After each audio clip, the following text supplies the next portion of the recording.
Hi viewers, welcome to #food. இன்னைக்கு நம்ம பார்க்க போற ரெசிபி டொமேட்டோ சூப். இது வந்து டொமேட்டோ கொரியாண்டர் ஷோர்பான்னு சொல்லுவாங்க. இந்த டொமேட்டோ சூப் எப்படி ஈஸியா வீட்ல இருக்கிற பொருள் வச்சு சுட சுட செய்யறது அப்படின்றத இந்த வீடியோல நான் உங்க கூட ஷேர் பண்ணிக்க போறேன். மறந்துடாம நம்ம சேனலுக்கு சப்ஸ்கிரைப் பண்ணாதீங்க, சப்ஸ்கிரைப் பண்ணி மறந்துடாம நோட்டிபிகேஷன் பெல் கிளிக் பண்ணிக்கோங்க. இந்த ரெசிபிக்கு என்னென்ன பொருள் தேவை, இதை எப்படி ஈஸியா வீட்ல செய்யறது அப்படின்றத இப்ப நம்ம பார்க்கலாம். வாங்க வீடியோக்குள்ள போலாம். தக்காளி சூப் செய்யறதுக்கு என்னென்ன பொருள் தேவை அப்படின்றத பாத்துக்கலாம். நான் 3 தக்காளி பொடிசா கட் பண்ணி வச்சிருக்கேன். 1 டேபிள் ஸ்பூன் இஞ்சி பூண்டு பேஸ்ட் நிறைய வச்சிருக்கேன், ஆனா 1 டேபிள் ஸ்பூன் தான் எடுத்துப்பேன். கொத்தமல்லி தண்டு, வெறும் இங்க பாருங்க தண்டு, இலை இல்ல, கொத்தமல்லி இலை தனியா, தனியா 1.5 டேபிள் ஸ்பூன் அளவுக்கு, 1/4 டேபிள் ஸ்பூன் தனி மிளகாய் தூள், 1/4 டீஸ்பூன் மஞ்சள் தூள், உப்பு தேவையான அளவு. இது கூட பட்டர், நீங்க வெயிட் லாஸ்க்காக இந்த சூப் சாப்பிடுறீங்க அப்படின்னா நீங்க பட்டர் எடுத்துக்கலாம், அப்படி இல்லைன்னா நார்மல் ரீஃபைண்ட் ஆயில் எடுத்துக்கலாம். பெப்பர் தேவையான அளவு. இது கூட சீரகம் எடுத்துக்கிறேன். சீரகம் வந்து 1.5 டேபிள் ஸ்பூன் அளவுக்கு நான் எடுத்துக்கிறேன். சீரகம் நீங்க நிறையவே கூட சேர்த்துக்கலாம். இந்த சூப் செய்யறதுக்கு தனியாவை ஃபர்ஸ்ட் கிரஷ் பண்ணிக்கணும். ஒன்னும் பாதியமா கிரஷ் பண்ணிக்கலாம். நான் கிரஷ் பண்ணிட்டு நான் உங்களுக்கு வீடியோ காட்டுறேன். இந்த மாதிரி கிரஷ் பண்ணிக்கணும். ஒன்னும் பாதியமா கிரஷ் பண்ணா போதும், ஃபுல்லா பவுடர் மாதிரி ஆக்கணும்ன்ற அவசியம் இல்ல. தனியா வந்து 1-2 உடைஞ்சிடணும். இப்போ நம்ம சூப் செய்ய ஸ்டார்ட் பண்ணிடலாம். இப்ப அடுப்புல வந்து ஒரு பேன் வச்சிருக்கேன். பேன் ஹீட் ஆனதும் நம்ம எடுத்து வச்ச பட்டர் ஆட் பண்ணிக்கிறேன்.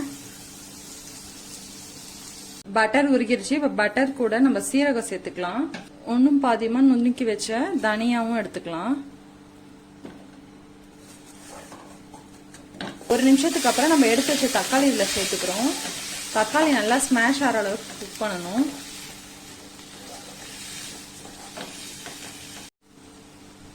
தக்காளி இது கூட ஆட் பண்ணதும் நம்ம எடுத்து வச்ச கொத்தமல்லி தண்டு இருக்குல்ல, அதை இப்படி சும்மா கிள்ளி இதுல போட்டுருங்க. இது கூட 1 டேபிள் ஸ்பூன் அளவுக்கு இஞ்சி பூண்டு பேஸ்ட், எடுத்து வச்ச மசாலா பொடியெல்லாம் ஆட் பண்ணிக்கிறேன். இப்ப தக்காளி நல்லா ஸ்மாஷ் ஆகணும், அது வரைக்கும் லைட்டா இதை மூடி வச்சிருங்க. தக்காளி இந்த மாதிரி நல்லா குக் ஆயிடணும். குக் ஆனதுக்கு அப்புறம் இங்க பாருங்க ஸ்கின் எல்லாம் தனிதான் வந்துடும். அந்த மாதிரி டைமிங்ல தண்ணி சேர்த்துக்கலாம். இதுல 1/2 லிட்டர் நான் தண்ணி சேர்த்துக்கிறேன்.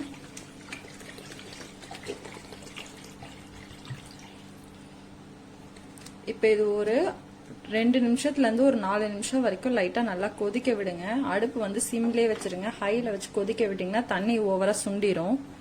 உங்களுக்கு திக்னஸ் அதிகமா இருக்கு அப்படின்னு தோணுச்சுன்னா இன்னும் கூட நீங்க தண்ணியை சேர்த்துக்கலாம். இப்ப நான் மூடி வச்சு ஒரு 2ல இருந்து ஒரு 4 நிமிஷம் வரைக்கும் நல்லா கொதிக்க விட்டுறேன்.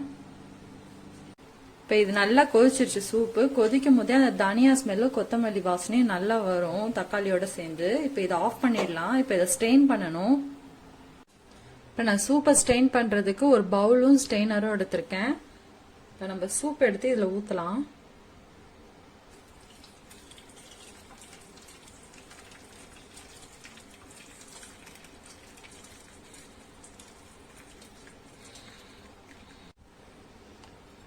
இந்த மாதிரி சூப்பை நல்லா ஸ்ட்ரெயின் பண்ணிக்கோங்க.